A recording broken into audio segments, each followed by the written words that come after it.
Hello, idlers, this is your Colonel speaking, and look at this. Resources are downloading. You know what that means. It's here, it's finally here. We've been waiting. I've been waiting patiently for the last, impatiently for the last hour or so. And it's finally here. So we got Heroic Summoning coming up, we got New Abyss Hero coming up, we got Chinese Valentine's Festival coming up, all sorts of goodies. So let's check them out, shall we? Oh, I can hardly wait. Can you feel the anticipation? Alright, finally it's here. Or is it? What do we got here? Let's see. Oh, Matchmaker Campaign Completion Reward. A couple shines and glows to get an Espen and Emerald. Collect your reward. Is this a glitch? This has got to be a glitch. Valentino and bell rang. Claim your reward. Okay. This is really weird. Wow. Cthuga and Queen. 10 heroic scrolls. 50. Asmodel and Ada. Claim your reward. Lutz and Emily, claim your reward. Oberon and Heartwatcher, claim your reward. And what's this? Oh, this is the daily. Okay, so it's the Heroic Summoning event. I don't know what that was all about, but anyway, I like it and I'll take it all. Thank you very much.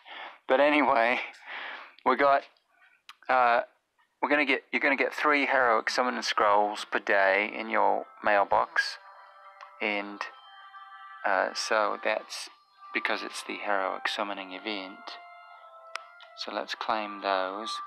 And I'm not going to delete these right away because I might want to refer back to these. Right?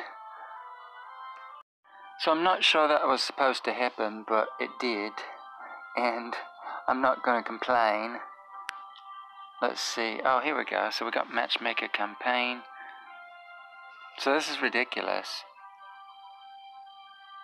Light up the galleries for below 5-star couple heroes to get shiny rewards by mail.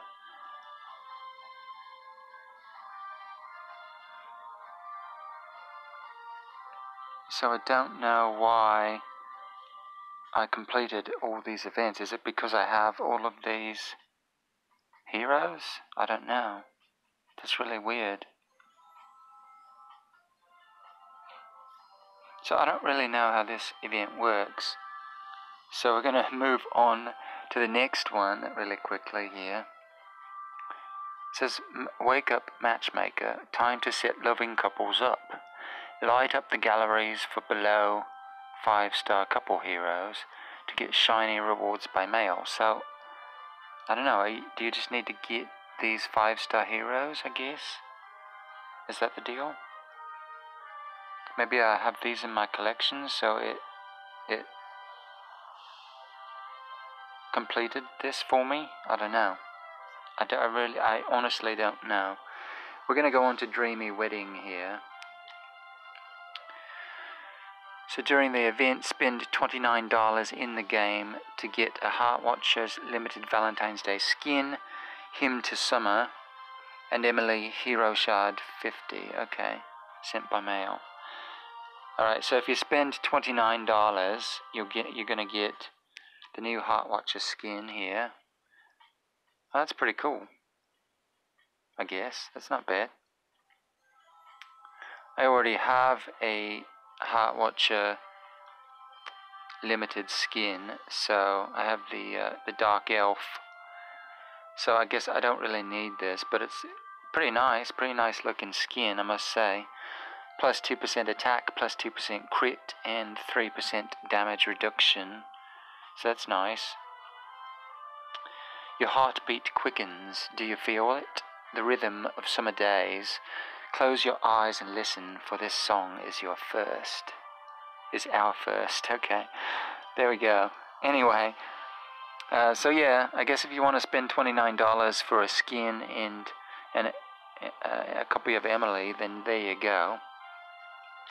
So we've got Cupid's Blessings here, and that is basically for $49.99 you get 40 heroic scrolls, 2,500 gems, 10 profit orbs, and a limited, is this a limited Oberon skin, I guess? Yeah, it is a limited skin, golden memories. That's pretty cool, I guess. So Oberon has 2 limited skins now. This one gives +4 speed. Speed's really nice on Oberon, because you got to get that crowd control off quickly, you know what I mean? So 5% HP and 3% damage reduction, so that's nice. The first date, golden strands of hair tousled by the breeze, by the summer breeze, a golden tinted memory to remain forever in my heart. So there you go. Anyway, I guess he and Heartwatcher are a thing, I guess, with the new skins. So that's for $49.99. I won't be buying that personally, but if that's your thing, go for it. And of course, Grey Dwarf's Blessing is still going on for this week only. Of course, it will be back in, 2 more weeks, so never fear. I haven't purchased any of these items yet. I still might do a 5 to 6 star conversion. I don't think I'm going to be doing any 6 star to class exclusive sets this time around, but we'll see. And then of course you got your value packages here. Basically you're getting scrolls and gems for the heroic scroll event, and of course you can also get profit orbs down here for the upcoming profit summoning event, which I suppose will be next time around. So then we'll have the hero lottery. So if you summon the new hero here, what's her name? Nadia? Yeah, Nakia. If you summon Nakia, you're gonna get some free 3-star gear, and that's nice. And let's see what else. So that's new Abyss Assassin. She's an elf chick, isn't she? And then of course summoning prizes. Let's see here.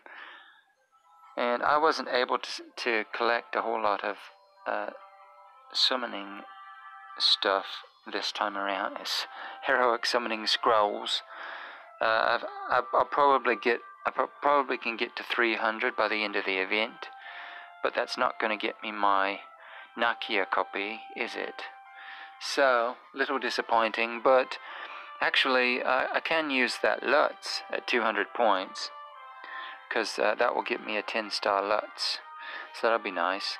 But anyway, for 50 points, you're getting, basically for 300, okay, you're going to get a total of 30 scrolls and, 9 and 6, 15 profit orbs.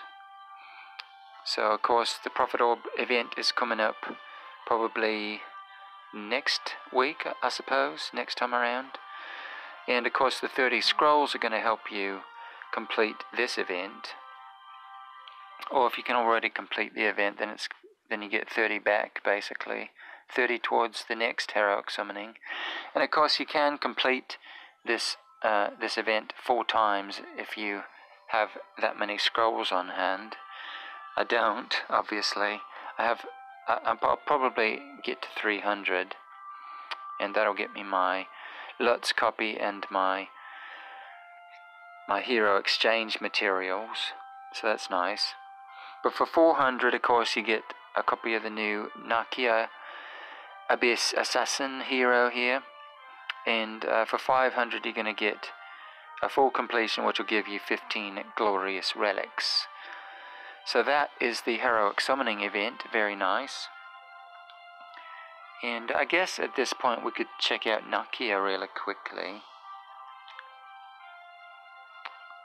Well, actually, we're going to want to check her out at 10 star. So hold on a second. So we'll get to that, but first the hero exchange event. Now this is pretty nice. You got 3 heroes this time around instead of 2. You got Heart Watcher, Oberon, and Aspen. And of course Aspen's going to be astronomical. Oh, 6,500, that's not too bad actually. That's pretty nice. So these are temporarily in the altar shop for you. For this week only, of course. And the way you're going to get enough materials to purchase these is through sacrificing your 3-star heroes in the altar. So that's how you do that. And that's about it for this event, I guess. And again, I really don't understand what the Matchmaker campaign is. But I've completed all of it, so that's really nice. But basically, I guess,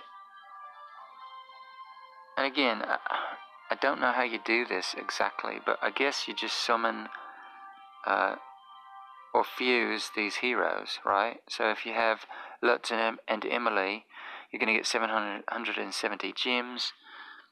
Cthuga and Queen gets you 10 heroic scrolls, which is nice for the event, for the heroic summoning event. And Oberon and Heart Watcher are going to get you 5 Prophet Orbs. Then you got Horus and Shia, which is a really odd couple if you ask me, but that's going to get you half of this set of 5-star orange gear. And then Valentino and Belrain are going to get you the other half of that 5-star set.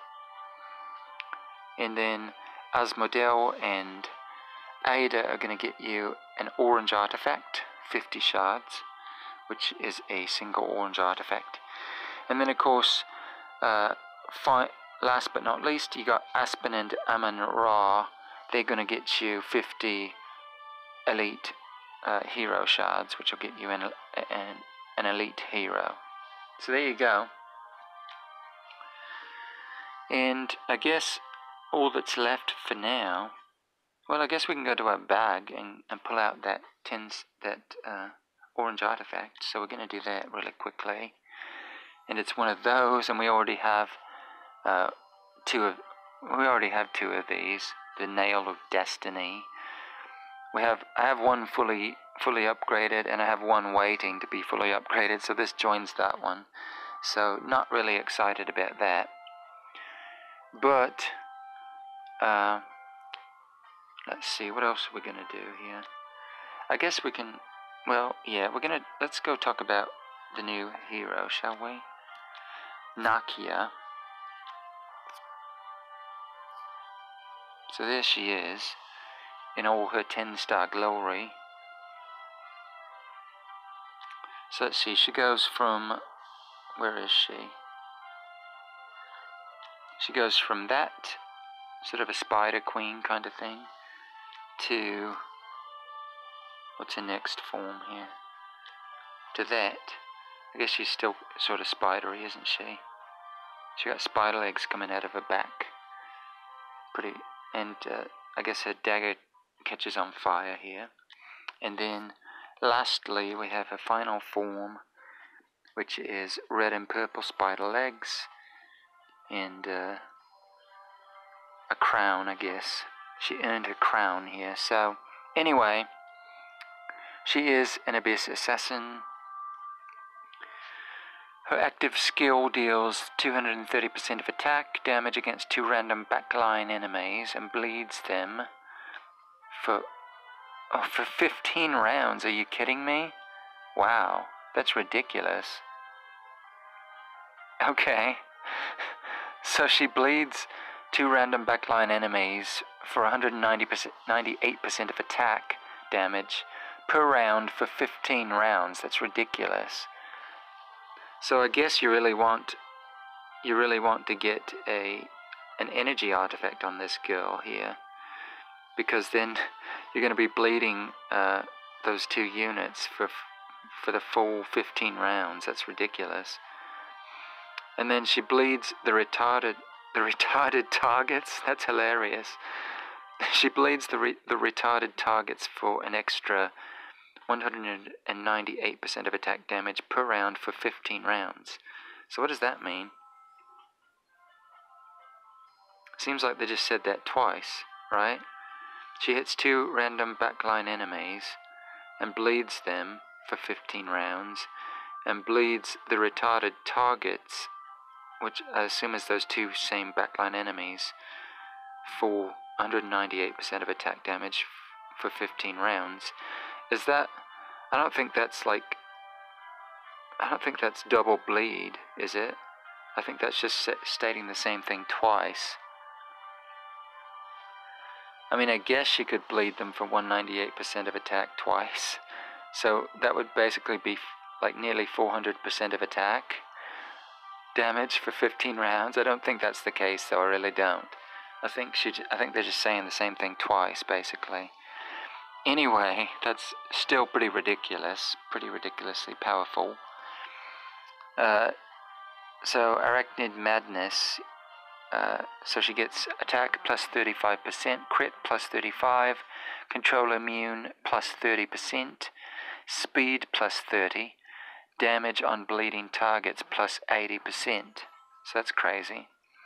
I don't know that you would need a whole lot more damage against bleeding targets if they're already taking 200% of attack for 15 rounds, but I guess this just will finish them off a little sooner. And then Abyss of Torment. Basic attack bleeds all backline enemies an extra 100% of attack damage per round for 3 rounds and reduces them 30 speed. Okay, so I guess basically her basic attack is going to bleed everyone on the back line, and then this is going to bleed the 2 random targets that she hits, as well as all of those that are already bleeding. I think that's what this is saying. So basically her basic skill is going to, her basic attack is going to bleed all of the back line is going to start them all bleeding for 15 rounds, but only 100% of attack damage. And then once she gets her active skill off, then that's going to bleed all of the backline enemies, including the 2 random ones she just hit, for an extra 198% of attack, in addition to the 100% of attack that they're already bleeding for. Does that make sense? Yeah, so that's a lot of bleed damage. So basically your whole back line is screwed. So I guess really you don't want... Well, I mean, I guess an energy artifact would do all right with her, but really you want to get her basic attack off first to get everybody bleeding, and then get her active skill off to really finish off that back line, basically. And then the whole back line is bleeding for the next 15 rounds after that. So pretty wicked, I must say. So she's gonna destroy your whole back line pretty quickly, and of course Cthuga's gonna help her out quite a bit, because he can burst that 15 round damage over time all at once, which is pretty ridiculous. So she's actually gonna bring Cthuga back, I think. I think Cthuga and Nakia are gonna be a really nice combo. And finally she has Relentless Rage. Let's see, her active skill of basic attack bleeds all bleeding enemies. Really? More bleeding on top of bleeding? This is ridiculous. So Her active skill or basic attack bleeds all bleeding enemies for 100% of attack damage per round for 3 rounds. If it is a crit, then it bleeds all bleeding targets for an extra 100% of attack damage per round for 3 rounds. So this is just ridiculous. She just has bleeds on top of bleeds on top of bleeds, basically. Okay, I mean, I can't really wrap my head around it right now, but basically, she's just going to bleed the living shit out of everybody on the back line with this passive skill and her basic attack and her active skill as well. And of course, if you have Cthuga with her, he's just going to pop all these dots, you know, that she's got stacked up on your opponents. He's going to pop those all at once and just decimate your back line. So, really nice combo with her and Cthuga, I must say. And even without Cthuga, I mean, she's going to do a lot of damage. A lot of damage. So, there you go. That's Nakia, everybody. Very nice Abyss hero, I must say. And with that, I guess we're all finished. I don't know, I guess we could go do some, let's go do some summoning really quickly. So, I've got space for 10 summons is all right now, so we're going to drop 10 and probably do some more tomorrow. So let's drop a first 10 here. And no 5s, but we did get 3 4-stars, so including a light 4-star. And I think that's all I'm going to do tonight. I'm just going to take this one easy mainly because my monthly events reset here in 35 hours, so I don't really want to go too crazy yet until my fusions and awakens reset. So that's all we're doing for tonight. Thanks for joining me, everybody. Oh, do we have a marauder here? Oh, we do. Excellent. Let's go ahead and massacre this guy. Boom. Oh, it's dead already? Oh, lovely. So I was too late, unfortunately. Well, I am your Colonel, everybody, signing off. Thanks for joining me. And just remember, as always, Karma can be a bitch, but I love her so. Everybody, we'll see you in the next video. Goodbye.